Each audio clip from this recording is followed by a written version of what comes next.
LegacyMaker, the All Sports Network.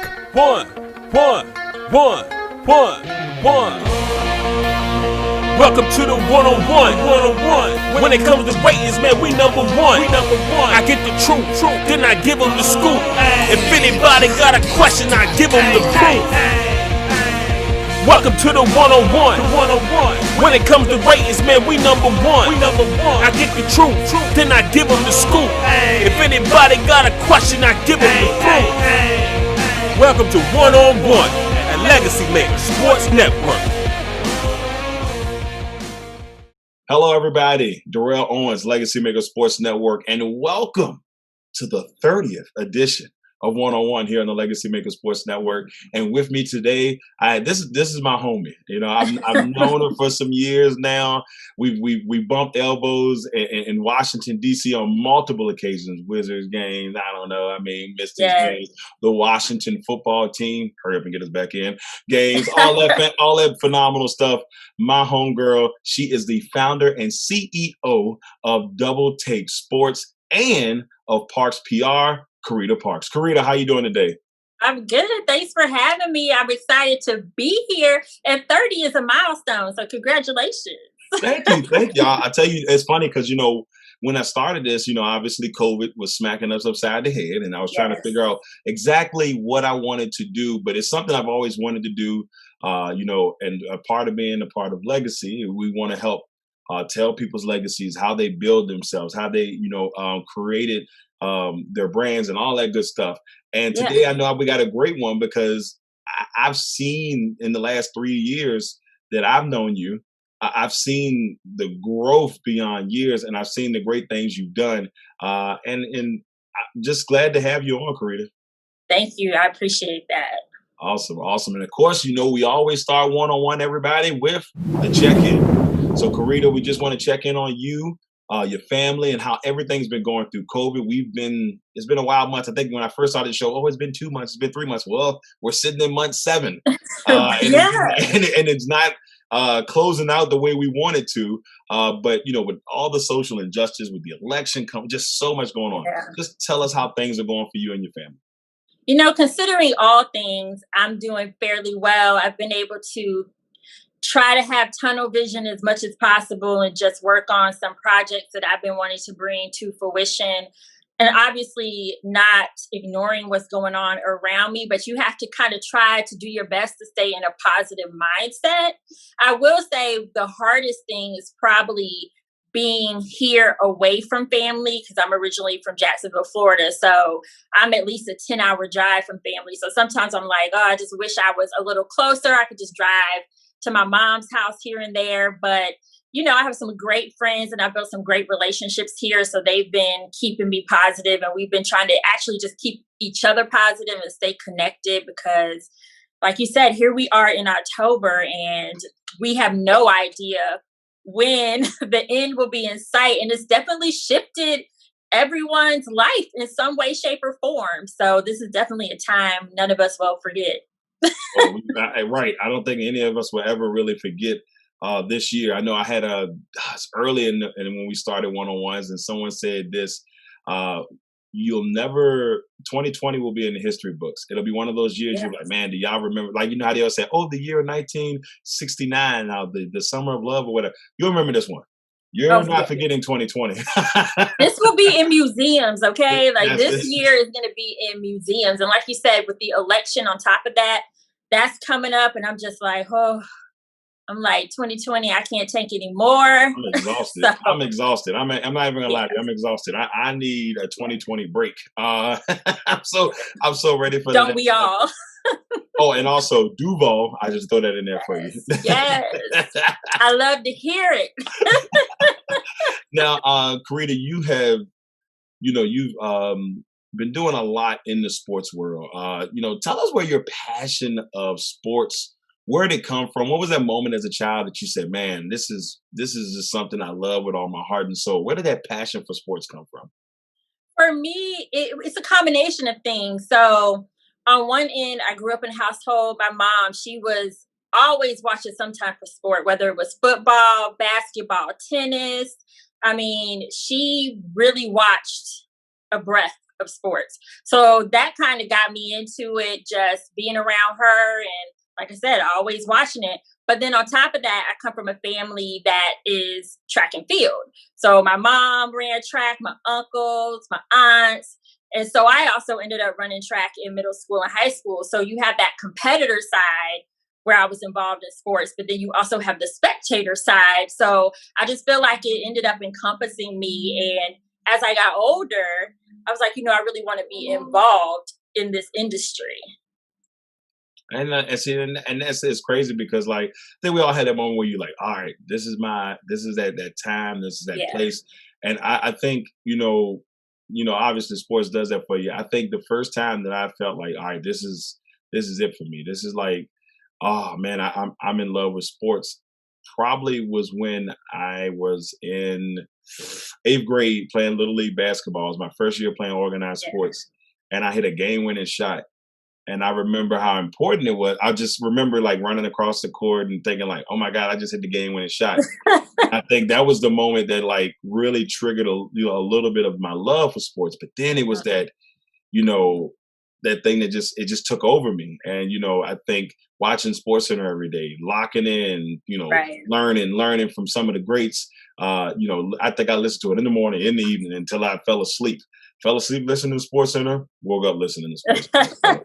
I mean, that's where it all came for me. But yeah, and it's like when you're younger, you're just kind of around it. But as you like get older and you start noticing it's not because of the people around you, it's actually something that you love. Right. It just kind of came together for me. It's a beautiful thing. Now, of course, you've been in the journalism field. In the sports world now for some years now, and you've got to do some big things. You've covered Super Bowls. I mean, you've done some pretty big things in the industry. But tell us where that moment you knew, okay, I'm ready to do sports journalism. What I want to do? I want to be a reporter. I want to do it all. When did that moment happen for you, and when did you know that the sports journalism was going to be a part of your life? So it's interesting because my PR background kind of intersects with how I got into sports journalism in particular. So when I was younger, I used to write news scripts. Like I was really into the news. And at that time, I didn't really know what it was. But then as I was approaching college, I was like, I want to be in journalism. But then real life kicked in and I was an adult and I was like, wait a minute, my bills and this salary don't match up. So I was like, let me kind of look into something else. And so I was able to bring my passions together, the writing, just the media, working with media, all of that together with PR. So I know we'll get into that, but what I want to really say is I built my business. I had some clients. One of my clients was Pro Player Insiders. And I did a lot of PR work for that platform. They're also an online independent sports platform. And the owner, she really built it up to something pretty special.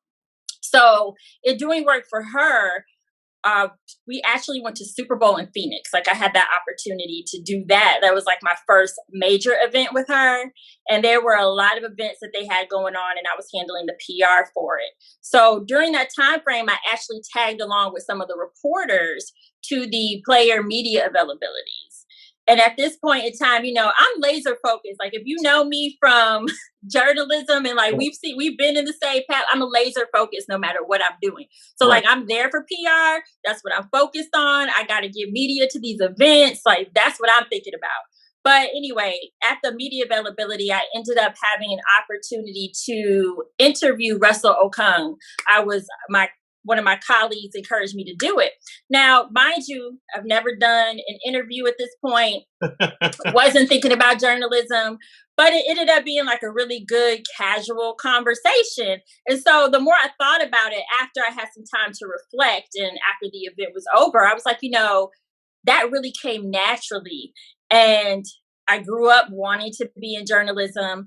I still love sports. I'm working in sports on the PR side. Right. So maybe I should take this a little bit more seriously. And I had a conversation with the owner of the platform, Pro Player Insiders. And she was very open to me writing stories and attending some events. And that's really how I got into sports journalism, but it was at the Super Bowl in Phoenix after that interview where it clicked to me like, okay, like you're onto something. You're actually really good to this. The players are interacting with you very well. Yeah. And so I was already like a good writer and a good storyteller. So I just had to put it together, and then the rest has been history. That's amazing. I mean, and see, to me, that's a story where people can look and say, "Oh man, I can't do this." But then you look at a Carita Parks and you say, "Whoa, look! I mean, she was able to do that, and you were able to build that brand." And I think people don't realize how tough one that is, and how much you had to go through it. So that's amazing to me, and I love that. I love how you were able to get into that, and then look at you now. You know? Yeah. Yeah. And I mean, I honestly, I believe in a higher power. And I think that it's really amazing to me how things have come full circle. Like my path originally started with PR. I ended up in journalism, which is originally where I wanted to be. And now I'm able to do both. So, I just look at it like you just got to keep working and it'll all kind of come together at some point. Right. And so now look at this. So we look at this and you got two brands that you've built. You got Parks PR, and then you got DoubleTake Sports, which I'm not going to lie to you. I was sitting back a couple months ago and I was like, oh, Carita got her own brand. I was hyped, I did that. I was like, she did it. Hey. And I'm not going to lie to you. I was one of those people when I first saw it. I was like, what took her so long? Not even going to lie to you. I said, why is she taking so long to do this? I thought that you would be one of those people that would have already had jumped onto that. So I was surprised. I even tried to recruit you. And that's how much talent I said. She's talented. I got to find out. Yes, thank you. So, I mean so that's what for me. I was like, yeah, she's talented. I would be very surprised if she doesn't have her own brand here soon. So it was good to see it. And now, how did you build those two brands? How did you put them together, and how are they going for you so far? Oh man, so I'll start with Parks PR because that was the first brand that I built. And really, to be honest, it was a lot of hard work and believing in yourself, because people really underestimate that when you're doing something on your own and you're building a brand. This, like, you really have to believe in yourself and encourage yourself and push yourself along, because you have those moments where it's like, oh my goodness. but also building relationships.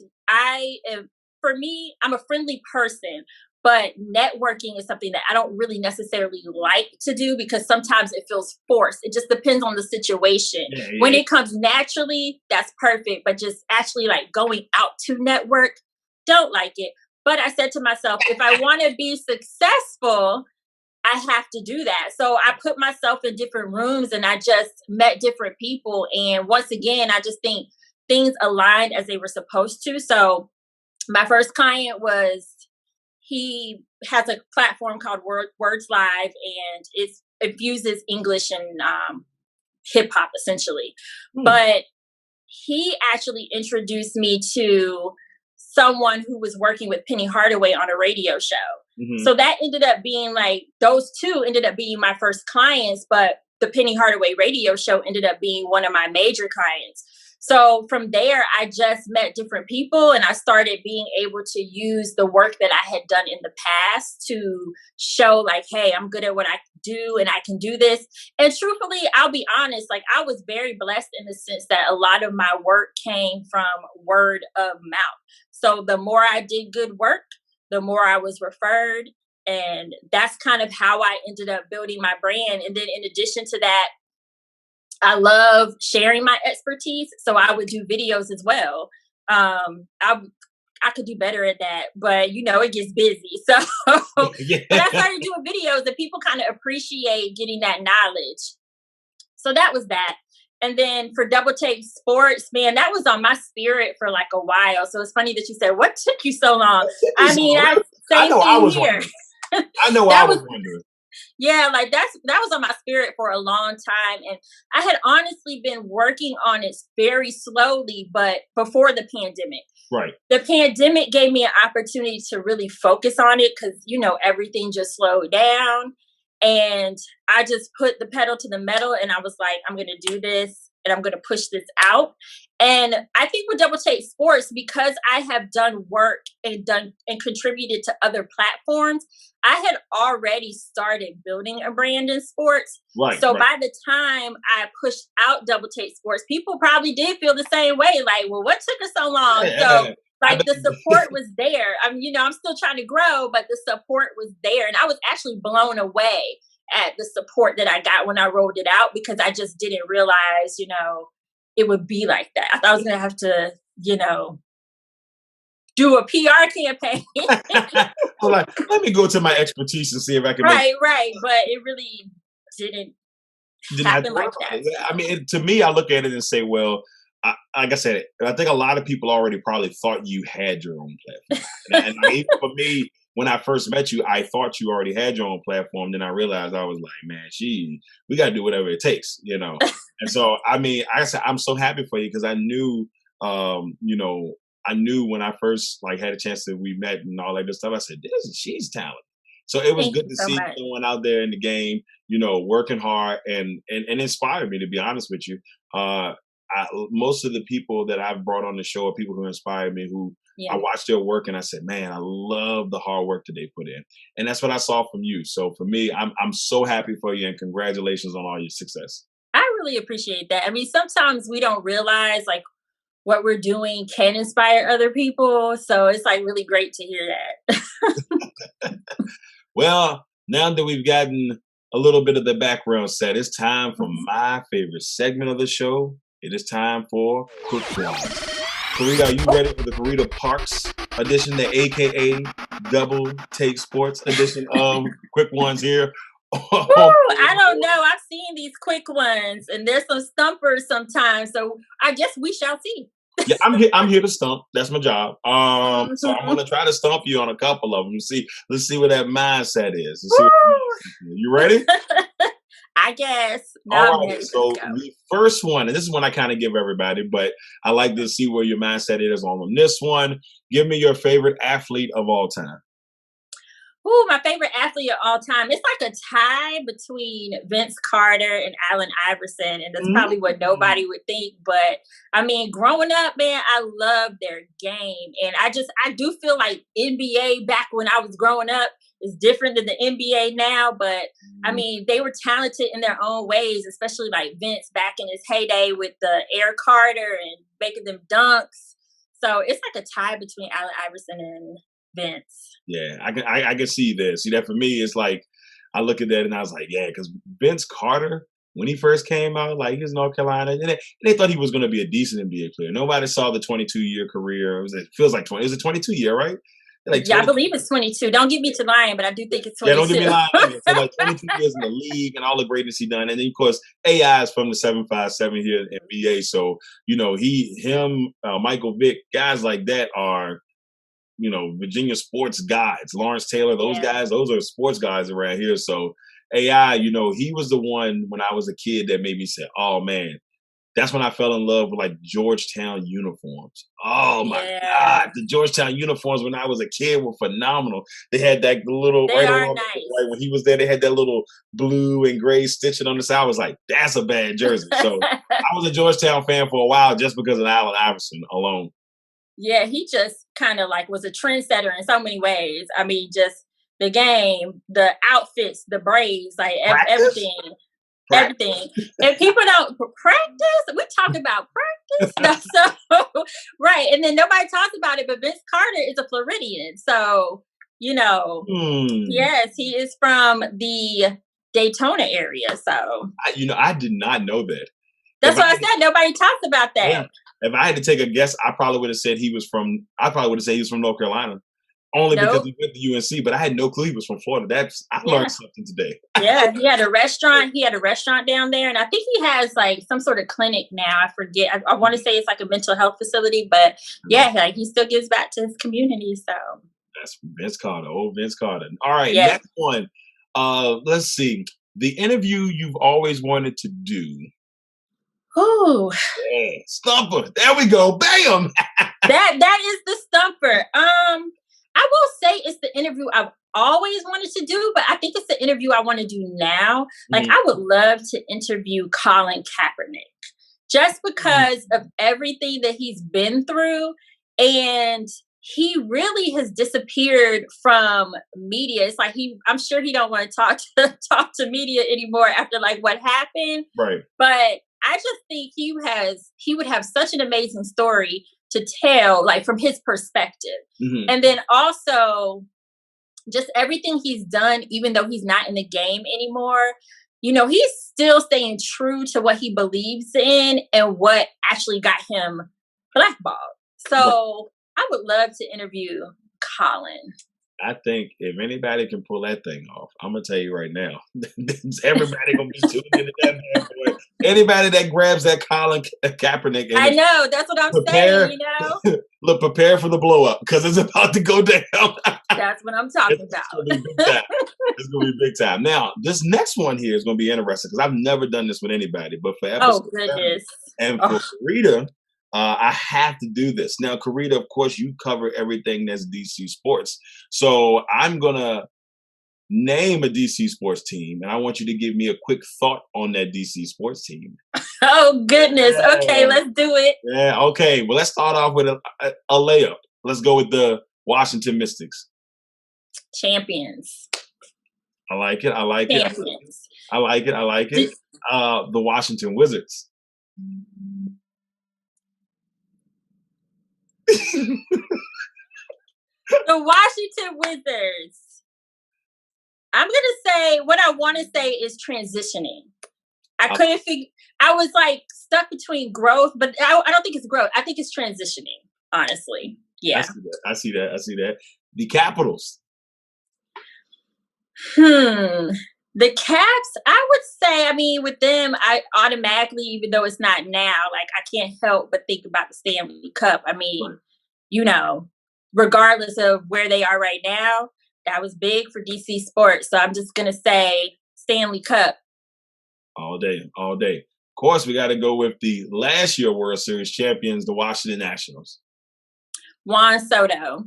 Juan Soto, fire, right? Just like that's, you know, I mean, besides the obvious, because I feel like now DC sports, we have like so many champions now. So I'm like, okay, well, I don't want to keep repeating the champions. So Juan Soto, he is going to be, I mean, he already is, but he's so young. He's going to be a superstar for that team. It's on, you know, as long as they hold on to him. They lose Harper, and then you get Soto. Like, it just falls in your lap. And in between that time, you didn't have to pay Harper all that money, and you got the ring without him. Then you go and say, well, we got Juan Soto, so we're going to be all right. Yeah. I mean, they are all right, you know? Right. And now, of course, you know where I'm going next. The Washington football team. This one's a little bit of both our outlets here, but give us what your thoughts are on the Washington football team. I'm definitely rebuilding. Yes. And I would say right now, because they are rebuilding, I would also say it's a little confusing in the sense of I don't know if we really can tell right now what the vision is. Mm-hmm. But I think because there's still so much that they're trying to figure out with the players that they have. Right. And then there's been some injuries that creep up in there. You have the situation with Dwayne Haskins, and then, you know, now we have Kyle Allen. And I mean, I wouldn't be surprised if we see Alex Smith again at some point. So all of those thoughts are related to the rebuilding, though. It's crazy. I think for me, I think my big word, and I've said it for the last year, is culture change. We knew culture change. I think we've even talked about it in the past, but we knew culture change was coming. We just didn't know it was coming in this form. And I think we've seen so much happen for this team, good and bad, in the last year. They're really, if you want to talk transitioning, boy, they're really transitioning right now. So yes, they are. It's going to be very interesting. And then we heard the other day, I believe Jason Wright said that they may stick with the Washington football team as a name for at least for the next year. And you brought up something a while back that I thought was very telling. A lot of Washington fans, I know we're going a little bit off topic here, but it's all right. No, I'm here for it. It's my show. What they going to say about it? Now, I will say this. You said something a while back that I told myself I had to bring up on the show. A lot of people were upset. The Washington football team, How can you name them that? That's a dumb name. But you said something very interesting. I believe you said it on Twitter. And we're coming from the PR field. You said, hey, you can't just rush this. There's a lot of trademarking that goes into it. There's a lot of everything, making sure that you can secure everything up. And I think a lot of people don't realize that side of the of this part. Yeah, other teams don't realize that when expansion teams pick their name, they've been working on this for years. They've already had the names locked up for years. You're telling the Washington football team you got to do this in what, 2 months at the time. So for me, I thought you said something pretty telling there when you brought that up. I mean, it's true because people, like you said, they don't realize rebranding is completely different than like changing a name, right? Which you're gonna have to do some rebranding, but changing a name kind of makes it completely different. It's an entire process, and if you want to do it right, then you need to talk to different people. Like you probably want to bring in the fans. They have sponsors. They have other stakeholders that they probably want to engage. Because one thing that makes a branding or rename successful is engaging these audiences through the process so they feel a part of it. So that's one thing. Yep. So you got that. And then, once you pick a name, you got to make sure the name is available. And we saw that come up. Like, we don't know what the names were, but we saw a bunch of names were not available. Yeah. So, there's the trademarking, but then there's the URL, there's the social media, there's just a lot that the stadium. I mean, yes, even if they change the colors, I mean, we know HTTR was on the walls. Like, that name was absolutely everywhere. Right. So you have to repaint and, whatever was on the seats. Like, there's just a lot that goes into that. It is not a quick process. And I know people want it quick, fast, in a hurry, but I'm not surprised to hear that the name's going to be another year, because I haven't even heard them really talk about that. They just hired a communications vice president, I believe. Right. So that person will probably be heavily involved in addition to Jason Wright. So you got to consider that. And truthfully, I do wonder if they're going to change the name from Washington football team. I don't think, I'm starting to think, I think they were hoping that if the fans caught on to it, they wouldn't have to make the change. I think that's still something that could kind of linger, that maybe we don't have to make the change. Maybe we can just, if people start to, get into it. I think fans, there's still going to be those diehard, man, I don't care what anybody says. Oh, of course. Washington Redskin fan. That you're going to have those people. I was watching TV today and someone legitimately did that. They were like, the Washington Redskins. And they were like, the Washington Redskins. Like, they were trying to make the point that, like, no matter what. Out. This is what it is. This is what I say it is. This is what it's going to say. But it's going to be a fun 2 years to just try to figure out where that process goes. Because I really do think that whenever they do make the final decision on it, I think the fans eventually will come around to it. But I think also they're going to want a winning product. So hopefully that's true. We get both of those things. Because they want something that they can sell. But like, you have to do it right at the end of the day. And I will say, if there's anything they're doing right, it is taking their time with this process, because they were forced, number one, to change their name. Right. So you don't want to have to make the change again after you pick a name. So you got to get it right. Yes. And me personally, love the diversity they've been showing. Great job by the Washington football team on that. Great job. Right, so the last one on quick ones. I know we went off topic, but like I said, my show, we do what we want. All right, now next one. Last one on quick ones. Okay. Give me the worst ice cream you've ever tasted. The worst ice cream I've ever tasted? Mm-hmm. Woo! I mean, okay, this is not a cop-out, I promise, but I love sweets. Okay. So I don't know if there's an ice cream I've tasted that I don't like, because there's almost like no dessert that I don't like. Except, I mean, I'm not really into pumpkin. Like, I'm not into pumpkin though, so I don't like pumpkin pie or anything like that. But I can't think of an ice cream. Like I said, I'm greedy. So I saw pumpkin ice cream the other day at Food Line. I was like, I don't know if y'all got Food Lines up that way. But we have a Food Line down here, and it's a grocery store, and they have pumpkin ice cream. And I said, no, bro, I'm going to pass. But see, I will say, even though I haven't tried it, that's probably an ice cream I wouldn't like. I do drink like the pumpkin spice lattes, but other than that, I don't delve too much down the pumpkin road. So I would imagine that's an ice cream that I wouldn't like. Okay. Well, we got to finish on a positive note. Well, since we don't have one, give me your favorite ice cream. Then what's your go-to ice cream, Carita? I like butter pecan. Okay. And Rocky Road. Hey, see, I gotta Rocky Road. Bluebell used to make one called Rocky Mountain Road. That thing was delicious. And what they say that name sounds good. The best thing about it was I like walnuts. And then they put almonds in there, but they threw a couple different nuts in there, and they had it was Rocky Road, but they had walnuts, almonds, and they threw something else in there. And I'm gonna tell you, it was delicious. And now they don't sell it anymore. No.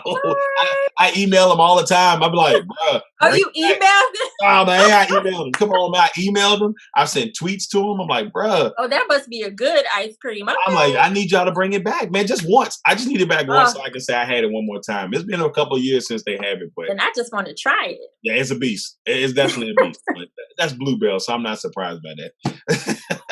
All right, everybody. That was the Carita Parks edition of Quick Ones here on the LegacyMaker Sports Network and on 101. And before we get off of here, first of all, like I said before and at the beginning, Carita, we truly appreciate you coming on to today's show and gracing us with your wonderful presence. But of course, we got to finish off with leaving your legacy. And we want you to just let us know about any special projects you got going on. And we want you to let us know what type of legacy you want to leave in the sports and PR industry. Okay, I guess I could tell you the projects first because the legacy sounds like a powerful thing that's just like in the show. So, all right. As far as projects, I'm still working on DoubleTake Sports. You can follow me on DoubleTake Sports. That's at DBLTake Sports, and the website's dbltakesports.com. I'm always writing content, and I've started a audio and video podcast called Another Side of the Story. Okay. I'm only at episode 1, so I did one. Good. Yeah, just starting very slowly. Like I literally just started, and I've done a few NFL preview shows and such. So just support that content. And on the PR side, for the most part, I'm participating in different panels and such. So as those come up, if you follow me on my personal site at Carita Parks on Instagram and Twitter, you'll see more information about the speaking engagements and other things that I'm involved in. And also podcasts and appearances like this, continuing to do that as well. Well, that's what we love, Carita. We like I said, we truly appreciate you on that. Yes. Coming on. And so we got it. I mean, the legacy though. Yes. What about that legacy? I was just thinking about that. I was like, oh wait, legacy. She's like, I must start with this legacy, guys. Okay, so my legacy, I think I'm gonna use a terminology I've actually seen you use on social media. But I want my legacy to be known as a national treasure. Your favorite word. I love it. I love it. But in all seriousness, I want to be someone who is known for the work that I've done, being a mentor to other young people in sports and PR, building 2 successful businesses and brands that actually give back and employ like these young people, especially like it's independence, like it's difficult. So just being able to give people an opportunity either way it goes. And then in addition to that, I want people to remember my writing. Like, did you see that bomb article Carita wrote or that fire interview that she did? Right. Like, so I want people to look back and be like, man, she was a national treasure. Ladies and gentlemen, the wonderful, the beautiful, the hashtag future national treasure, Carita Parks. She is the CEO and founder of course, Parks PR and DoubleTake Sports. Carita, I love you, sweetheart. I mean that from the bottom of my heart. Thank you so much. Thank you for coming on to 101 episode 30, the Carita Parks edition. Milestone. I love the it. milestone, ladies and gentlemen. Once again, everybody, I'm Darrell Owens, LegacyMaker Sports Network. This has been 101. Thank you, Carita, once again. And we will see you all next week, because next week, episode 31, we got Mr. Rudy Reyes coming on to the podcast. I'm Darrell Owens. Until next time. Thanks. One.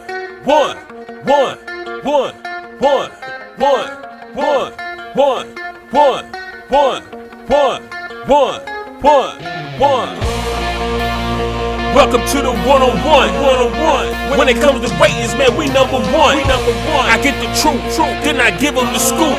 If anybody got a question, I give them the proof.